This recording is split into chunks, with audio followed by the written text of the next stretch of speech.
Repo establish કરો છો કે ભાઈ તમે એક સરસ મજાનું કામ કરશો અને બેસો અને આવો અને તમને મજા આવશે ને વગેરે વગેરે, બરાબર મહેન્દ્ર?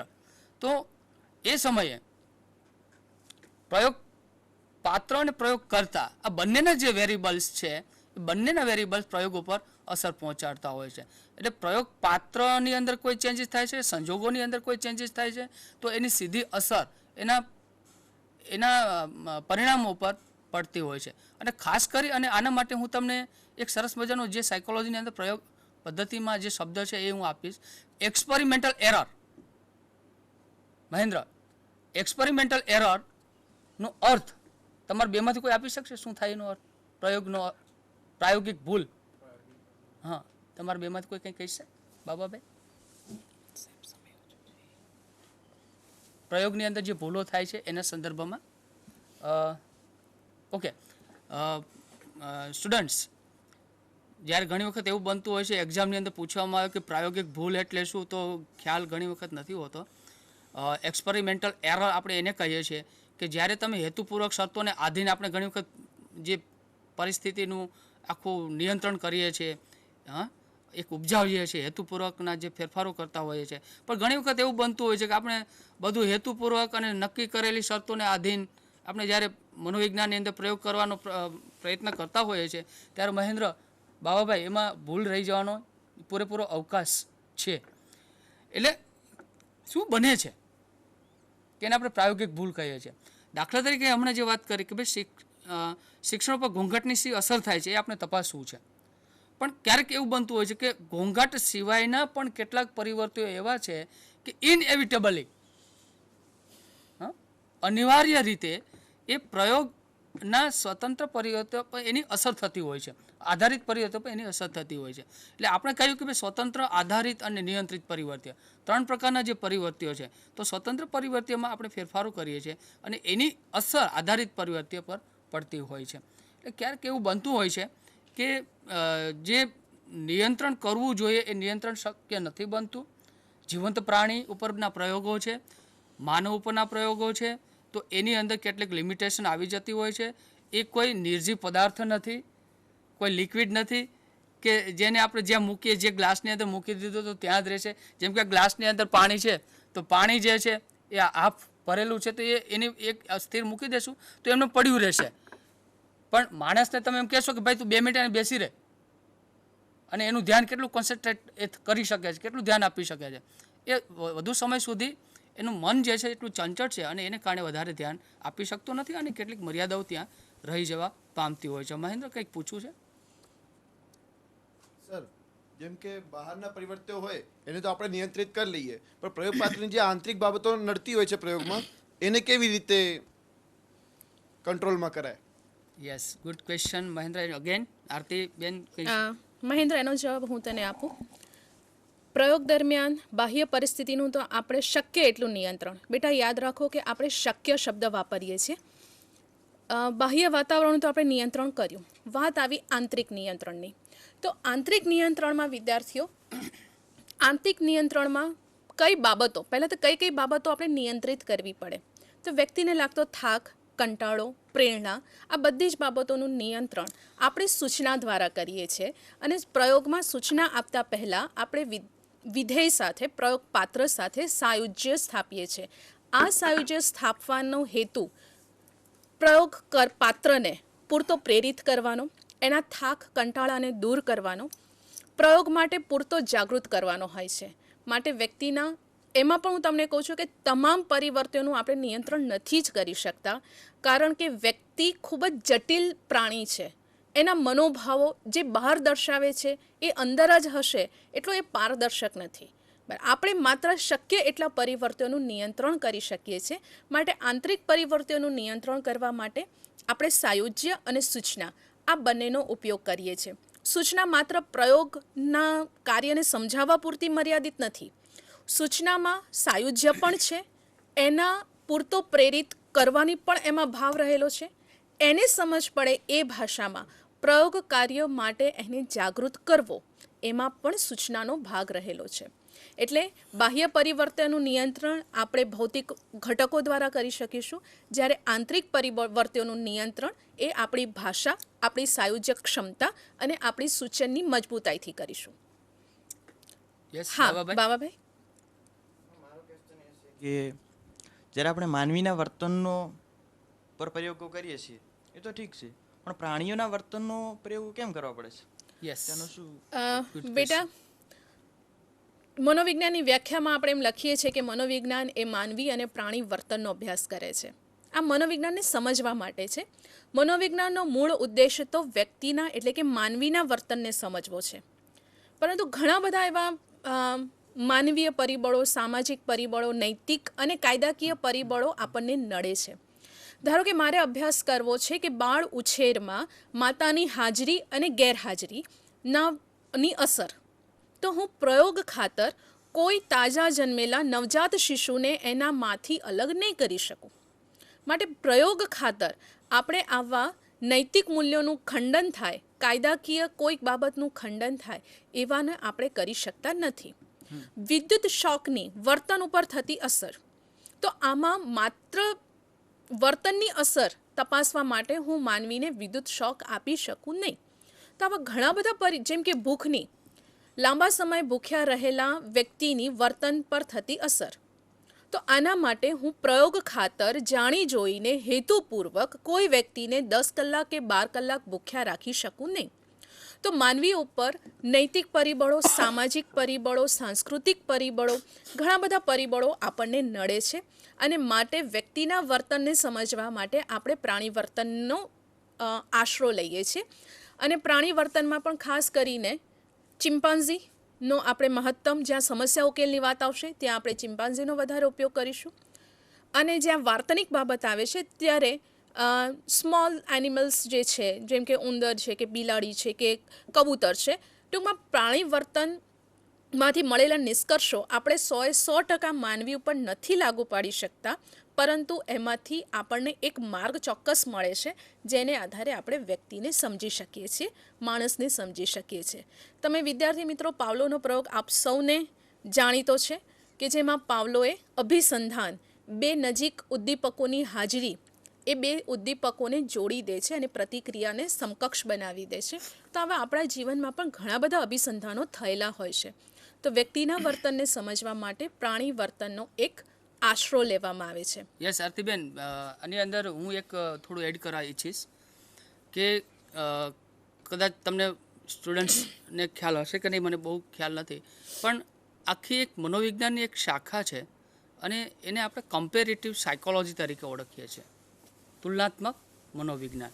એટલે એની અંદર ખાસ કરી અને જે પ્રાણીઓ પર અને જે પ્રયોગો થાય છે એ પ્રયોગો ખાસ કરી અને એના જે તારણો મળે છે એ માનવી ઉપર લાગુ પાડવામાં આવે છે. એટલે ઘણી વખત એવું બનતું હોય છે કે પ્રાણી પર જે પ્રયોગો આપણે કરીએ એટલા માટે કરીએ છીએ કે વધુ સરળ રહે છે, વધુ નિયંત્રણ કરી શકાય છે, પ્લસ ફિઝિયોલોજીકલ પ્રાઇમરી નીડ્સ જે છે એની સંતોષ થાય એટલા પૂરતા પણ રેન્ફોર્સમેન્ટ આપી અને કેટલાક અગત્યના તારણો આપણે તારવી શકીએ છીએ અને એ માનવ વર્તન ઉપર લાગુ પાડી શકાય છે. એટલે માનવી ઉપરના બધા જ પ્રયોગો આપણે કરી શકતા નથી. જેવી રીતે આરતીબેને વાત કરી કે એવી રીતે સામાજિક અને નૈતિક પ્રશ્નો તો ત્યાં નડે જ છે, પણ એમાં ઘણી વખત નિયંત્રણ જે ચોક્કસપણે આપણે પ્રાણીઓ પર કરી શકતા હોઈએ, દાખલા કે પિંજરાની અંદર પૂરીને અથવા તો કોઈ બટન્સ દબાવીને, જેવી રીતે સ્કિનરે કે થોર્નડાઈ કે કોલરે પ્રયોગો કર્યા છે, તો એ વધુ સરળ અને વધુ નિયંત્રિત પરિસ્થિતિમાં એને કરી શકાય છે અને એ તારણો જે છે એ માનવી ઉપર લાગુ પાડી શકાય છે. એટલે આ રીતે પણ કમ્પેરેટિવ સાયકોલોજીમાં આનો અભ્યાસ જે થતો હોય છે અને એ રીતે માનવ ઉપર એના જે તારણો જે છે એ લાગુ પાડી શકાય છે. આગળ આપણે જઈશું કે પ્રયોગોના લક્ષણો જે છે એમાં પહેલું જે આપણે લીધું કે એમાં ચેન્જ કરી શકાય છે, પ્લસ એમાં રિપીટેશન કરી શકાય છે. એટલે કે એક વખત કોઈ એક પરિસ્થિતિ આપણે ઉપજાવીએ છીએ તો કોઈ કહે કે ના મારા પ્રયોગના પરિણામો, મારે એના વિશે કંઈક શંકા છે, તમે કેવી રીતે પ્રયોગ કર્યો, તો આપણે એ બીજી વખત એનો એ પ્રયોગ આપણે કરી શકીએ છીએ. જે કંઈ પરિવર્તિઓ આપણે લીધેલા છે, જે રીતનો પ્રયોગ કર્યો હતો, જે પ્રકારનું નિયંત્રણ કર્યું હતું, જે રીતે સ્વતંત્ર પરિવર્તિઓ કે આધારિત પરિવર્તિઓ જે પ્રમાણે નક્કી કર્યું છે એ મુજબ એની એ જ સ્ટાઇલમાં આપણે પ્રયોગનું રિપીટેશન કરી શકીએ છીએ. એટલે આ એક એનું બીજું લક્ષણ છે. અને ત્રીજું જે લક્ષણ છે ખૂબ જ અગત્યનું છે, અને એ છે નિયંત્રણ. આ 3 લક્ષણોમાં કંટ્રોલ જે છે એ સૌથી અગત્યનું ગણી શકાય. એટલા માટે કે મેથોડોલોજીકલી સાયકોલોજીની અંદર નિયંત્રણ ખૂબ જ અગત્યનું છે, અને નિયંત્રણ વિના આપણે કોઈ પણ તથ્યો પર કોઈ એક કન્ક્લુઝન ઉપર આવી શકતા નથી. એટલે જ્યારે નિયંત્રણનો જે પ્રશ્ન આવે છે, તો નિયંત્રણની જે મર્યાદાઓ જે છે એ પ્રાયોગિક ભૂલો પ્રેરે છે. એટલે સ્વતંત્ર પરિવર્ત્યની આધારિત પરિવર્ત્ય પર શું અસર થાય છે એ આપણે ચકાસવા માંગીએ છીએ. પણ આધારિત પરિવર્ત્ય પર દાખલા તરીકે આપણે એની અસર તપાસવા માંગીએ છીએ, બી પર શું અસર થાય છે. હવે ધારો કે બી પર એની અસર તપાસવાની છે, તો એના પૂરતું તમારે B C D E F G H J બીજા રિલેવન્ટ વેરિયેબલ્સ જે છે એ રિલેવન્ટ વેરિયેબલ્સનું તમારે નિયંત્રણ કરવું પડે. એટલે આ રીતે ટૂંકમાં નિયંત્રણ જો તમે કરો તો જ તમે કહી શકો કે એની બી ઉપર જે કંઈ અસર થઈ છે એ માત્ર એ અને એની જ છે, અને એમાં C D E F G એચનો કોઈ ફાળો નથી. એને બરાબર અમે નિયંત્રણ કર્યું છે. હવે આવા C D E F G internal પણ હોઈ શકે અને એક્સટર્નલ પણ હોઈ શકે છે. એટલે આ બધા જ પરિવર્તિઓ જે છે એનું નિયંત્રણ આપણે કરવાનું હોય છે. એટલે ખૂબ જ અગત્યનું એક લક્ષણ જે છે એ પ્રયોગની અંદર નિયંત્રિત પરિવર્તિઓ જે છે એની ચર્ચા આપણે આગળ વધારીશું. આરતીબેન તરફ લઈ જઈશું. હા, સાહેબે વારંવાર પરિવર્ત્ય શબ્દનો ઉપયોગ કર્યો છે. વિદ્યાર્થી તરીકે આપણે પરિવર્ત્ય એટલે શું એ પહેલાં સમજવું પડે. તો પ્રયોગમાં પરિવર્ત્ય એટલે શું? તો પરિવર્ત્ય એટલે કે કોઈ પણ પદાર્થ, પરિસ્થિતિ, વ્યક્તિનું એવું લક્ષણ કે જેમાં પરિવર્તન થઈ શકે અને જેનું માપન થઈ શકે. શાબ્દિક વ્યાખ્યા જે તમારા સ્ક્રીન ઉપર દેખાય છે કે પરિવર્ત્ય એ કોઈ પણ ઉદ્દીપક કે જેમાં પરિવર્તન થઈ શકે તેને પરિવર્ત્ય કહેવાય. પોસ્ટમેન અને ઈગન એ કહે છે કે પરિવર્ત્ય એવું લક્ષણ કે ગુણધર્મ છે જેના અનેક પ્રકારના મૂલ્યો હોઈ શકે છે. મોર્ગન અને તેના સાથીદારો પરિવર્ત્ય વિશે કહે છે કે પરિવર્ત્ય એક એવી ઘટના કે અવસ્થા છે જેના ભિન્ન ભિન્ન મૂલ્યો હોય છે. પ્રયોગમાં આ ઘટના અથવા અવસ્થાને માપી શકાય છે તથા તેમાં માત્રાત્મક પરિવર્તન થઈ શકે છે. મેથમસ અને તેમના સાથીદારોએ કીધું છે કે વૈજ્ઞાનિક અન્વેષણમાં, વૈજ્ઞાનિક સંશોધનમાં પરિવર્ત્ય એવી સ્થિતિ કે અવસ્થા છે જેની માત્રા કે મૂલ્યમાં પરિવર્તન થતું જોવા મળે છે. અને ડી એમેટોના મત મુજબ પરિવર્ત્ય એટલે પદાર્થ, વસ્તુ કે જીવંત પ્રાણીનું એવું લક્ષણ કે જેનું માપન થઈ શકે. આ બધી જ વ્યાખ્યા ઉપરથી આપણે એક સામાન્ય એવો અર્થ આપી શકીએ કે પરિવર્ત્ય એટલે કોઈ પણ વ્યક્તિ, પ્રાણી, પદાર્થનું એવું મૂલ્ય, એવું લક્ષણ કે જેમાં પરિવર્તન થઈ શકે અને જેનું માપન થઈ શકે તેને પરિવર્ત્ય કહેવાય. પરિવર્ત્યના પ્રકારો જુદા જુદા દ્રષ્ટિકોણે જુદા જુદા પડે છે. સામાન્ય વર્ગીકરણ મુજબ પરિવર્ત્યના મુખ્ય 3 પ્રકારો છે: સ્વતંત્ર પરિવર્ત્ય, આધારિત પરિવર્ત્ય અને નિયંત્રિત પરિવર્ત્ય. એન્ડરસને પરિવર્ત્યના 3 પ્રકાર દર્શાવ્યા છે: સ્વતંત્ર પરિવર્ત્ય, આધારિત પરિવર્ત્ય, નિદર્શ પરિવર્ત્ય. એક બીજું વર્ગીકરણ છે એમાં એવું બતાવવામાં આવે છે કે પરિવર્ત્યના 3 પ્રકાર છે: ઉદ્દીપક પરિવર્ત્ય, પ્રાણી સ્થિત, જીવ સ્થિત અથવા ચેતાકીય પરિવર્ત્ય અને પ્રતિક્રિયા પરિવર્ત્ય. હવે આ બધા જ પરિવર્ત્યોનો અર્થ અને એને ઉદાહરણ સાથે સમજીએ તો એના માટે આપણે ડી એમેટોએ આપેલા વર્ગીકરણને જોઈએ. ડી એમેટોએ જે વર્ગીકરણ આપ્યું છે કે પરિવર્ત્યના મુખ્ય 2 પ્રકાર છે: સ્વતંત્ર પરિવર્ત્ય અને આધારિત પરિવર્ત્ય. સ્વતંત્ર પરિવર્ત્યના મુખ્ય 2 પેટા પ્રકાર પડે છે: પ્રાયોગિક પરિવર્ત્ય અને નિયંત્રિત પરિવર્ત્ય. ડી એમેટો નિયંત્રિત પરિવર્ત્ય માટે પ્રસ્તુત પરિવર્ત્ય શબ્દ પણ વાપરે છે.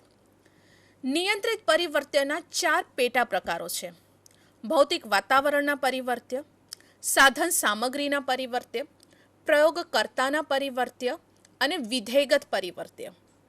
વિધેયગત પરિવર્ત્યમાં પણ 2 બીજા સબ પોઈન્ટ્સ આવે છે. એ છે અંતરવિધેયગત પરિવર્ત્ય અને આંતરવિધેયગત પરિવર્ત્ય. જે મહેન્દ્રભાઈએ પ્રશ્ન પૂછ્યો કે વ્યક્તિમાં થાક પ્રેરણાને બધાનું જો આપણે નિયંત્રણ કરવું હોય તો કઈ રીતે કરી શકાય. તો બેટા આ બધા જે તમે પરિબળોની વાત કરી કે પ્રેરણા, થાક, કંટાળો, જાગૃતતા, આ બધા અંતર્ગત પરિવર્ત્યો છે. વિધેયના અંતર્ગત પરિવર્ત્યોની યાદીમાં એ આવે છે. હવે આપણે દરેક પરિવર્ત્યનો અર્થ અને એને ઉદાહરણ સાથે સમજીએ. મેઘનાદી સાહેબ આપણને સ્વતંત્ર પરિવર્ત્ય વિશે માહિતી આપે. યસ આરતીબેન, પરિવર્ત્યના સંદર્ભમાં સમજતા પહેલાં હું એક નાનકડી એવી વાત કરવા માગું છું કે મનોવિજ્ઞાનની અંદર એને વિજ્ઞાન બનાવવાના પ્રયત્નના સંદર્ભમાં એક જે સબ્જેક્ટિવિટીમાંથી ઓબ્જેક્ટિવિટી તરફનું જે પ્રયાણ છે એ પરિવર્ત્ય છે. એટલે એવું કહેવાય કે માણસની અંદર પરિવર્ત્ય કેવી રીતે, મતલબ આપણી અંદર શું છે, ગુણ છે કે ખૂબ સારો માણસ છે કે નબળો છે કે એમનું વ્યક્તિત્વ આવું છે, ખૂબ જ હોશિયાર છે, બહાદુર છે, વિશ્વાસુ છે, વફાદાર છે.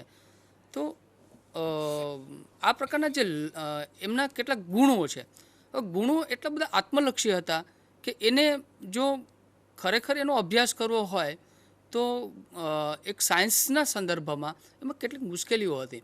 એટલે આના સંદર્ભમાં પરિવર્ત્ય શબ્દ કે જેનું માપન કરી, જેની વ્યાખ્યા આપણે જોઈ કે પરિવર્ત્ય એક એવું મતલબ એ પ્રકારનું ગુણ વસ્તુ એ છે કે જેનું આપણે માપન કરી શકીએ છીએ અને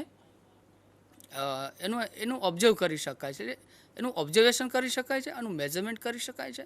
તો પહેલાં જે રીતે મન, ચેતના, આત્મા વગેરેની બાબતો હતી તો એટલું બધું સબ્જેક્ટિવ હતું કે જેનું નિરીક્ષણ કરવું અઘરું પડતું હતું અને એની જગ્યાએ પછી વર્તન શબ્દ આવ્યો. તો વર્તનને આપણે જોઈ શકાય છે, માપી શકાય છે, એટલા માટે એને આપણે પરિવર્ત્ય ગણી શકાય. એટલે એની અંદર પરિવર્ત્ય મતલબ પરિવર્ત્ય એવા શબ્દ એ જ સૂચવે છે કે જેનું મેઝરમેન્ટ કરી શકાય છે, જેનું માપન કરી શકાય છે.